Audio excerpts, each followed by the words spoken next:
¿Qué onda si pecho arriba, las manos, caballo moreno, penetra tu barrio? Enseño rolas pero rock back frente, black again, esto para la gente, chanclazo, beat, la frega.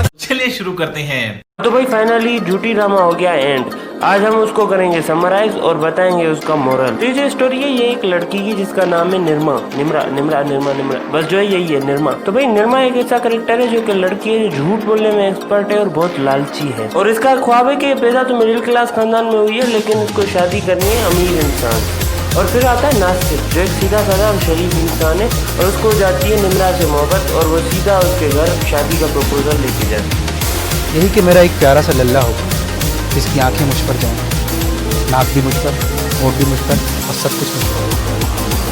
क्या तुम मेरे उस लल्ले की माँ बनोगी? लल्ले की माँ। और proposal Nimra के घर वाले तो मान लेते हैं क्योंकि वो शरीफ इंसान होता है लेकिन निम्रा रिजेक्ट कर देती है क्योंकि निम्रा को अमीर लोग चाहिए होते हैं और ये होता है मिडिल क्लास। तो फाइनली निम्रा की नासिर के साथ शादी पक्की हो जाती है। उसके बाद निम्रा को पता चलता है कि नासिर के पास कुछ प्रॉपर्टी है और वो सिर्फ उसी की वजह से शादी के लिए अग्री हो जाती है। तो निम्रा अपनी चालाकियों से हक महर की रकम 15 लाख रखवा देती है और फाइनली निम्रा और नासिर की शादी हो जाती है। तू साइन कर रहे बाबा, साइन करना, जल्दी साइन कर रहे। उसके बाद वो छोटी छोटी चोरियां करती रहती है और अपने घर वालों को ये दिखाती रहती है कि उसके साथ उसके ससुराल में कितना जुल्म हो रहा है। जो हो नहीं रहा होता वो झूठ बोलती है। एक दिन फाइनली वो बहुत बड़ी चोरी करती है और वो सारी रकम अपनी दोस्त के पास रखवा के अपने घर चली जाती है और घर वालों को यही बोलती है कि मेरे ससुराल वालों ने मेरे साथ बहुत जुल्म किया है।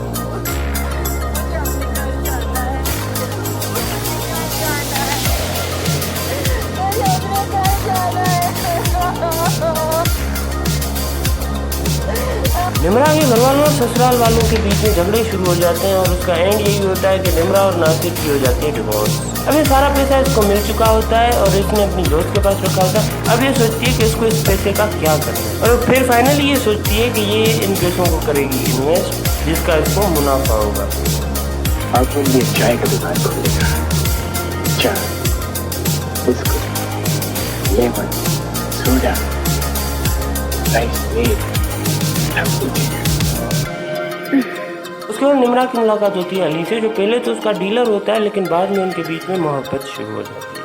और इस टाइम पीरियड में जब निम्रा अपने मेके में होती है तो निम्रा अपने घर में भी छोटे छोटे झगड़े करवाती रहती है अपनी एक भाभी और दूसरी भाभी के बीच। और वह फाइनली अली कर लेता है निम्रा को प्रपोज और निम्रा अपने घर वालों को कन्विंस करने की कोशिश करती रहती है। कोई भी कन्विंस नहीं होता सिवाय उसके अब्बा की। अब उसका अब्बा जो होता है उसको निम्रा जो होता है अंधा है कि और निम्रा शुरू से उसका फायदा उठाती आती है और बहुत कुछ करती रहती है उसके अब्बा के यकीन के दम पर।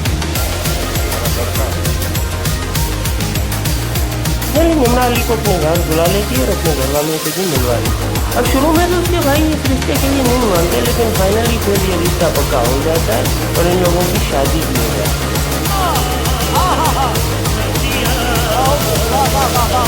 शादी के बाद ही बंदा 1-2 दिन निम्रा को एक किराए के घर में लगाता है। उसके बाद वापस ये जो है अपने ससुराल में जब निम्रा के मैके आके वहाँ रहना शुरू कर देते हैं। बोलते हैं कि कोई मसला है इसलिए फिलहाल हम अपने घर पे नहीं रह सकते। पर सच्चाई ये होती है कि ये झूठ बोलता रहता है निम्रा के साथ और इसकी कोई भी प्रॉपर्टी नहीं होती। जब निम्रा का ट्रस्ट अली पे थोड़ा कम होता है तो अली अपने माँ बाप भी भुलवा लेता है जो उसके माँ बाप नहीं होते, कोई किराए पे लगे हुए आदमी होते हैं लेकिन वो ये बोलता है कि मेरे माँ बाप हैं और वो भी निम्रा को कन्विंस करते रहते। बाद में एक मसला होता है जिसमें वो निम्रा को कन्विंस करने के लिए एक फ्लैट ले लेता है और वहाँ पर निम्रा के साथ रहना शुरू होता है लेकिन निम्रा के भाई हर चीज़ समझ चुके होते हैं और अब निम्रा के भाइयों ने निम्रा का घर में आना और उसके शोहर का घर में आना बंद कर चुका होता है क्योंकि उनको पता होता है कि ये लोग कितने बड़े फराडी हैं। अब इस फ्लैट में ये लोग रह रहे होते हैं तो अली निम्रा को बोलता है कि इसकी कुछ पैसे ले रहे हैं जो कि देना ज़रूरी है वरना जो अली ने भरे हैं वो भी चले जाएंगे। और फिर मकान मालिक की सूरत में जो कि मकान मालिक होता नहीं है वो अली का ही दोस्त होता है, वो बार बार आकर निम्रा को धमकियाँ देता रहता है कि वो पैसे दे दो वरना निकलो यहाँ से और निम्रा उसमें पैनिक हो जाती है। जबकि सारा चुराया हुआ पैसा निम्रा का इन्वेस्ट हो चुका होता है तो अब निम्रा को आखिरी उम्मीद होती है उसके घर का हिस्सा, उसके अब्बा के घर का हिस्सा और उसके लिए वो अपने ही माँ बाप के मरने का वेट कर रही होती है। निम्रा ने जो अपने घर में चालाकियाँ की होती हैं उसकी वजह से उनके घर में मसले भी आते हैं आहिस्ता आहिस्ता पहले तो उसकी माँ फौत हो चुकी होती है और नम्रा अपने भाइयों के बीच में भी झगड़े करवाती है, तो वो भी अलग अलग होते हैं। उसका जो बाप है वो बहुत ही बीमार हो चुका होता है। अब नम्रा के भाइयों के झगड़े तो चल रहे होते हैं और उसकी वजह से भी उसका बाप बहुत परेशान होता है। और एक दिन उसके बाप को पता चलता है कि उसके भाइयों ने नम्रा का घर में आना जाना बंद किया हुआ है और भाई उस पर जो उसके बाप को गुस्सा आता है और उसकी वजह से उस बेचारे की डेथ हो जाती है। अब नम्रा यहाँ भी स्टॉप नहीं करती बल्कि उसके बाद भी अपने भाइयों से वो घर बिकवा के उसका हिस्सा लेके फिर छोड़ती है। और नम्रा अपना बाप का घर बिकवा के वो पैसे लाके अली को देती है और वो बोलती है कि वो मकान मालिक को दे दे और घर को पूरा अपने नाम पे करवा ले। पैसे लेते ही अली उसके सामने रख लेता है डिवोर्स पेपर, जिससे वो हो जाती है बहुत ज्यादा परेशान। निम्रा को ये पता चलता है कि जैसे वो सबको चीट कर रही थी, अली उसको चीट कर रहा था। जिंदगी बर्बाद हो गया। अली निम्रा को चीट करके पैसे लेके और उसके हाथ में डिवोर्स पेपर पकड़ा के चला जाता है। अब निम्रा अकेली रह जाती है और अब उसके भाई भी उसकी नहीं सुनते, तो इसकी वजह से वो बहुत ही परेशान होती है। अब वो अपने दोनों भाइयों के पास जाती है, उनके सामने रोती है, अपना मसला बताती है, लेकिन उसका यकीन कोई भी नहीं करता क्योंकि वो पहले ही झूठ बोल बोल के सबको बहुत परेशान कर चुकी होती है। तो अब भी सब उसको झूठ ही समझते हैं और अब नम्रा का कोई घर ठिकाना नहीं होता और अब उसको एहसास होता है कि उसने क्या क्या खोया। मेरा तो इतना लाइफ खराब हो गया है, इतना लाइफ खराब हो गया है मेरा।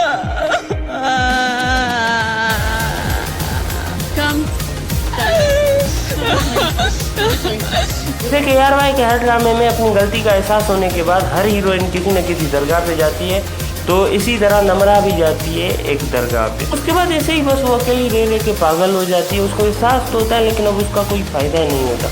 ऐसे ही अब वो पागल होती है और ऐसे ही उसकी स्टोरी हो जाती है एंड। रुको जरा, सब्र करो।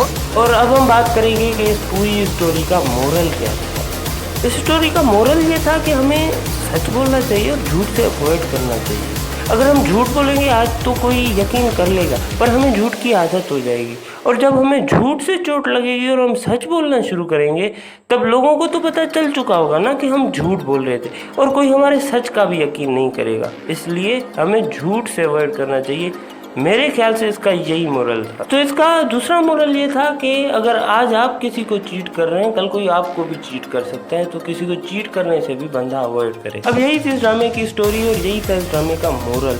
अब मुझे तो ये ड्रामा बहुत अच्छा लगा। अब आपको कैसा लगा ये आप कमेंट्स में बताएं और मैंने आपको जो स्टोरी बताई वो आपको कितनी समझ आई ये भी आप कमेंट में बताएं। इस वीडियो में बस इतना ही था। आप इस वीडियो को लाइक करें, कमेंट करें, शेयर करें। ये वीडियो आपको कैसी लगी ये प्लीज़ आप मुझे कमेंट्स में बताएं और प्लीज़ मेरे चैनल को सब्सक्राइब कर लें। Thank you. शबा करो ए चलो, शबा करो ए चलो, शबा करो ए चलो चलो चलो चलो चलो।